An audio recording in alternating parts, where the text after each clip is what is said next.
త్వరలో బీఆర్ఎస్ఎల్పీ కాంగ్రెస్ లో విలీనం, ఆ పార్టీలో మిగిలేది ఆ నలుగురే. కేసీఆర్ పార్టీని కార్పొరేట్ ఆఫీసులో నడిపారు, ఎమ్మెల్యేలను పురుగుల్లో చూశారు, అక్కడ విలువలేకే కాంగ్రెస్ లోకి ఎమ్మెల్యే దానం నాగేందర్ సంచలన వ్యాఖ్యలు అంటూ చూస్తా ఉన్నాం కదా. ఈయన ఇంటికి ఎన్నిసార్లు వేయండు, ఈయనని ఆయనింటికి ఎన్నిసార్లు పిలిపించుకున్నాడు.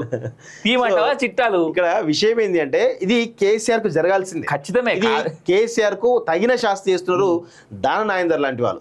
ఎప్పుడైతే ఉద్యమకారులం కాదని ఇక్కడ ఎవరు మన ఖైరతాబాద్ లో విజయారెడ్డితో పాటు ఇంకొక ఆయన ఉంటాడు పోటీ చేసిన ఆయన పేరు గుర్తుకొస్తలే నాకు. సో ఆయనే పార్టీ కోసం కష్టపడి డబ్బులు ఖర్చు పెట్టి అన్ని జీవితాన్ని కోల్పోతే ఆయన విలువ లేకుండా ఆయనకి ఇచ్చారు. ఆయన నిజంగా ఎంకరేజ్ చేస్తే ఆయన కొన్ని పవర్స్ ఇచ్చి ఆయన కార్పొరేట్ చైర్మన్ ఇచ్చి ఖైరతాబాద్ చేస్తే ఈరోజు ఖైరతాబాద్ లో ఆయన పోయేటోడు కాదు కదా. ఇప్పటికి కూడా పార్టీ పట్టుకున్నాడు పాప ఆయన, బీఆర్ఎస్ పట్టుకొని. అన్ఫార్చునేట్ అది, ఘోరం అదైతే.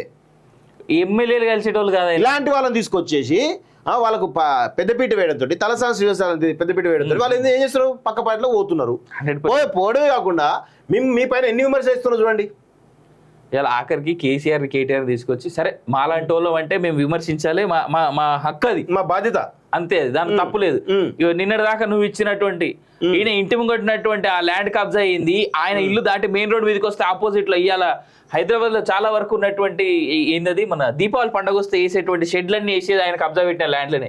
ఇక ఇట్లాంటి చిట్టా మస్తున్నది ఆయన గురించి. మీ ఆయన అవసరాల కోసం వచ్చిండు, మీరేమో మీ బలం పెంచుకుని మీరు అనుకున్నారు, కానీ ఆయన అవసరాల కోసం వచ్చేసి ఏం చేసిండు, మొత్తం భూములని కబ్జా చేసారు. సిగ్గుండాలి కొంచెం కేసీఆర్ కి. ఈ విధంగా ఇంకా తగిన శాస్త్రం జరగాలి, ఇంకా జరగాల్సిన అవసరం ఉంది. అందరూ అనుకుంటారు గత అయిపోయింది కదా, 10 సంవత్సరాలు అయిపోయింది కదా అంటే 10 సంవత్సరాల్లో ఎంత నష్టం జరిగిందో ఒక్కసారి ఆలోచించుకోవాలి.